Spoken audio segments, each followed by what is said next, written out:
بسم اللہ الرحمن الرحیم۔ پروگرام ہم اور تاریخ کے ساتھ فرقان گوہر آپ کی خدمت میں حاضر ہے۔ آج ہم اس موضوع پر بات کرنے جا رہے ہیں کہ تاریخ کیوں ضروری ہے۔ تاریخ عام طور پہ مشہور ہے کہ خزانہ حکمت ہے اور درس عبرت ہے، لیکن دیکھنا یہ ہے کہ تاریخ اگر درس عبرت ہے تو کیسے؟ تاریخ میں اگر حکمت کے خزینے ہیں تو وہ کیوں کر ہیں؟ اس حوالے سے میرے ساتھ برادر شبیر رحیم صاحب موجود ہیں۔ شبیر رحیم صاحب السلام علیکم۔ وعلیکم السلام۔ تو میں سوال کو ایک بار آپ کے لیے دوبارہ دہرا دیتا ہوں کہ تاریخ کے بارے میں مشہور یہی ہے کہ یہ خزانہ حکمت ہے اور اس میں فرد کے لیے بھی عبرتیں ہیں اور معاشرے کے لیے بھی عبرت کا سامان ہے۔ قرآن کریم نے بھی ہمیں کہا ہے کہ ان فی ذلک لعبرۃ لاولی الالباب، یا لقد کان فی قصصہم عبرۃ لاولی الالباب۔ قصوں میں اور داستانوں میں عبرت ہے، اور قرآن نے جو قصے بیان کیے ہیں یہ اولو الالباب کے لیے، یعنی صاحبان حکمت و فہم کے لیے ان کے اندر حکمتیں ہیں۔ بہرحال ان کا اخلاقی رتبہ اپنی جگہ ہے، لیکن اقوام کے لیے اس میں کون سی عبرتیں ہیں؟ آپ اسے کیسے دیکھتے ہیں؟ بالکل آپ نے جو فرمایا کہ تاریخ جو ہے وہ اقوام کے لیے، فرد سے لے کے اقوام کے لیے عبرت کا سامان لیے ہوئے ہے، تو اس میں کوئی بھی شک نہیں ہے۔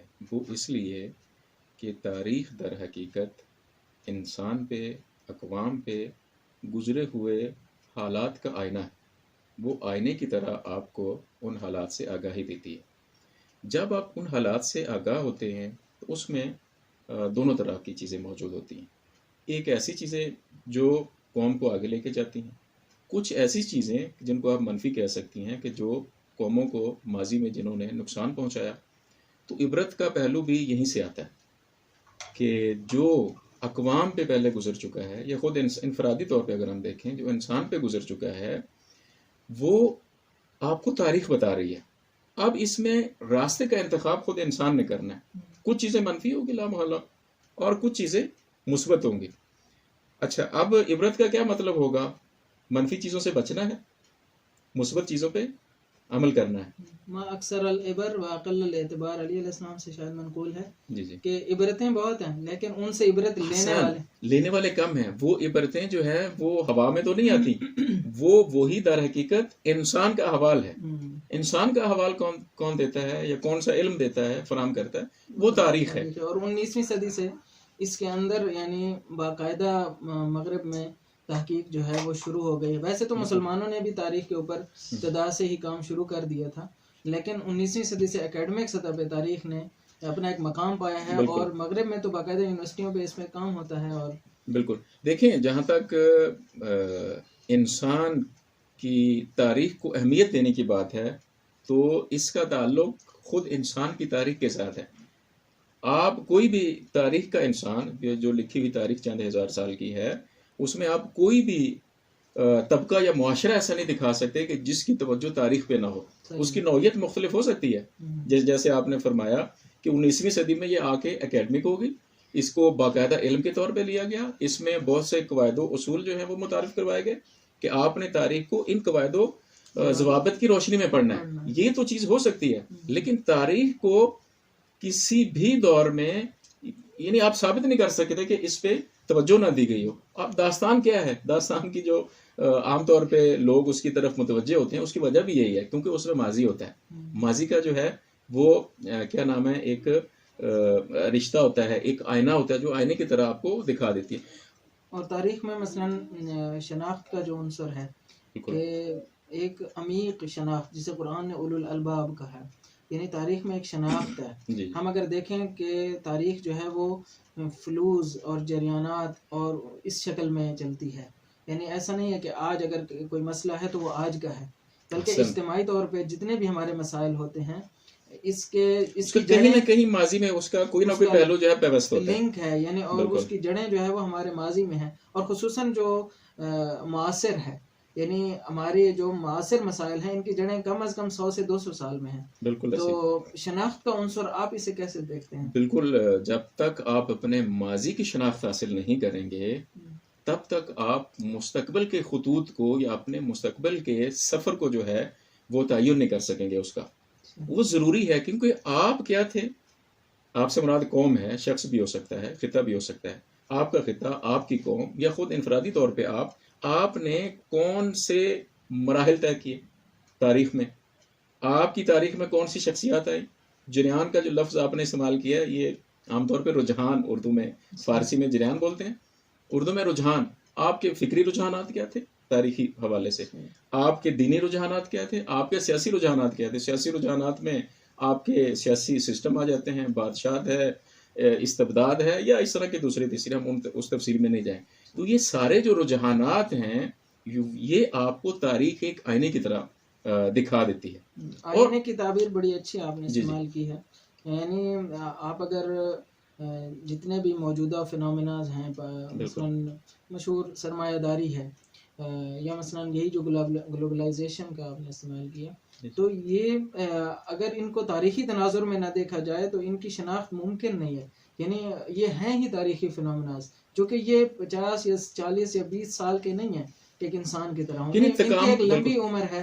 انسان اگر ان کو اس تاریخی بستر پہ نہ دیکھے تو ان کی شناخت ہی ممکن نہیں ہے. تو یوں تاریخ کو ہمیں، تاریخ کی نہ صرف افادیت بلکہ اس کی ضرورت، اگر ہم کو عام طور پہ تاریخی حوالے سے جو تکامل کا نظریہ ہے کہ تاریخ ہمیشہ جو ہے وہ ترقی کی طرف سفر کر رہی ہے، ارتقاء کو اگر ہم اس کو اگر مان لیں، اس کی جو ضمنی بحاث ہیں اس کو چھوڑ کے، تو اس کا مطلب یہی ہے کہ انسان جو ہے وہ مختلف مراحل سے ہوتا ہوا ارتقاء کی طرف جا رہا ہے.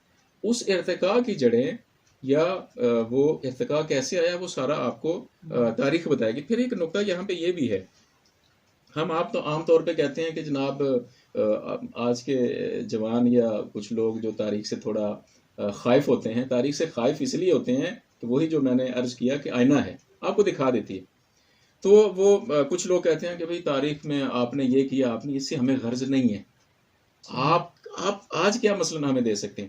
تو اس حوالے سے عرض یہ کروں کہ تاریخ در حقیقت آپ کی اچھی اور بری دونوں چیزوں کو جو ہے وہ آپ کے سامنے لے کے آتی ہے. یہ ممکن ہے کہ ایک مورخ نے تعصبات کو ملحوظ رکھ کے، ایک خاص نقطہ نظر کو ملحوظ رکھ کے تاریخ لکھی ہو، لیکن یہ ہے کہ اسی واقعے کے بارے میں ممکن ہے کہ کوئی غیر جانبدار مورخ بھی آپ کو نظر آ جائے. تو اس حوالے سے جو ہے تاریخ کو جو ہے آپ اس کو پس پشت نہیں ڈال سکتے، کیونکہ آپ کی آئندہ جو ترقی کا جو سارا دار و مدار ہے وہ اسی صورت میں ہے کہ آپ اس سے شناخت حاصل کریں. اس میں ضرورت کے حوالے سے ایک اور نقطہ بھی ہے کہ تاریخ اپنے آپ کو دہراتی ہے. یعنی تاریخ ہمیشہ، یہ مشہور بات ہے کہ تاریخ ہمیشہ اپنے آپ کو دہراتی ہے. اگرچہ اس سے مراد یہ نہیں ہے کہ تاریخ میں جزئیات کا تکرار ہوتا ہے، یعنی جو چیز پہلے کسی نے انجام دی وہی آج بھی عیناً وہی انجام پائے گی، لیکن کلیت تاریخ ہمیشہ یعنی تکرار ہوتی ہے. یعنی کیونکہ انسان ہے نا، انسان ہے، اس کی شکلیں تو بدل سکتی ہیں. مثلا انسان اپنے منفعت کے لیے، فائدے کے لیے سوچتا ہے. ایک اقتدار طلب انسان ہے تو وہ اپنے قدرت اور طاقت کے لیے سوچے گا. اب طاقت کی شکلیں بدل سکتی ہیں.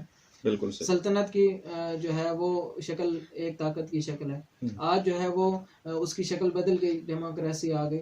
لیکن آج مثلا اگر ہم اپنی پارٹیوں کے، اپنے ملک میں اگر قصے دیکھیں کہ جو اپنے مفاد کے لیے لڑتے ہیں، اور اگر مثلا ماضی میں جائیں، ہارون رشید کے مثلا 2 بیٹے امین اور مامون، یہ دونوں لڑ رہے ہیں، تو شکل تو علیحدہ ہے لیکن موضوع کیا ہے؟ طاقت ہے. یعنی ممکن ہے مثلا اس زمانے میں وہاں پہ بھائی لڑ رہے ہیں، یہاں پہ پارٹیاں لڑ رہی ہیں. ممکن ہے یہاں پہ مثلا جیل کر دیں، کہیں باہر چلے جائیں، وہاں پہ سیدھا جو ہے تہس نہس کر دیتے ہیں. شکلیں بدل سکتی ہیں لیکن اقتدار کی جنگ ایک طاقت کلی اصول ہے کہ مثلا ہمیں، اچھا ہمارے لیے یہاں کیا درس عبرت ہے. فرض کریں اگر یہی ہم مثال پہ اسی کو فٹ کریں کہ ہم پاکستان میں اگر چاہیں کہ اسی تاریخ سے اور اسی نقطے سے، تو ہمارے لیے کیا درس عبرت ہے؟ ہمارے لیے جو ہے نا وہ پاکستان کی 70 یا 74 سالہ جو تاریخ ہے وہ عبرت نہیں، عبرتوں کا مجموعہ ہے. سیاسی حوالے سے بالخصوص، مذہبی حوالے سے بھی اور معاشی حوالے سے بھی. ہم نے جو ہے بدقسمتی کے ساتھ ہم نے ان عبرتوں کی طرف جو ہے وہ توجہ نہیں کی.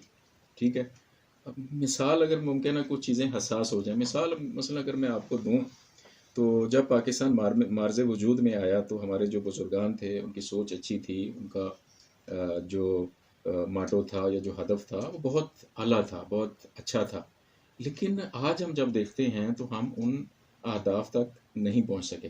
اس میں ہمیں بہت ساری چیزوں کو جو ہے اپنے ذاتی تعصبات کو پیچھے رکھ کے تاریخ کو دیکھنا ہوگا بہت کہ سے لوگ تو تاریخ کہتے میں ہیں کہ وہ ہدف بھی اتنا وہ نہیں تھا، وہ اس میں پھر ہم چلے گئے تو ہم صرف وہ ایک مثال کے طور پہ عرض کر رہے ہیں۔ ہاں وہ اب کسی اور ہم کلپ میں جو ہے اس پہ بات کر لیں گے کہ وہ پاکستان کا جو ہے ہدف تھا، اس کے جو مخالفین تھے ان کے کیا دلائل تھے، وہ ایک علیحدہ کلی طور پہ عرض کرنے کا مطلب یہ مقصد یہ ہے کہ بہت سے ایسے ادارے ہمارے پاکستان میں، بہت سے ایسے ادارے، بہت سے افراد جنہوں نے پاکستانی قوم پہ بہت ظلم کیا ہے، ٹھیک ہے، اس میں طرف یہاں پہ میرے ذہن میں آ رہا تھا وہ یہی تھا کہ اصل جو عبرت ہے، جو کلی نقطہ ہے وہ یہ ہے کہ اقتدار کی جنگ ہمیشہ رہتی ہے، اس میں عوام کو یہ دیکھنا ہوتا ہے کہ بھائی ہمارے حقوق کیا ہیں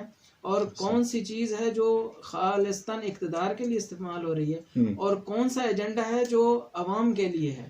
یہ اسی صورت میں ہے جب تاریخ کی طرف توجہ دیں گے اور عوام کا فکری شعور جو ہے وہ بلند ہوگا اور ہمیں پتہ ہوگا کہ بھائی یہ جو طبقہ یا یہ جو چیز ہے اور یہاں پہ جو مثلا ایجنڈا لایا جا رہا ہے اس میں کتنا مفاد ہے عوام کا، یا اس میں کتنی جان ہے، کتنی پاور ہے، یعنی کتنی سچائی ہے، جو کہ بہت اہم ہے کہ کوئی قوم سچائی کو اور جھوٹ کو پرکھ سکے۔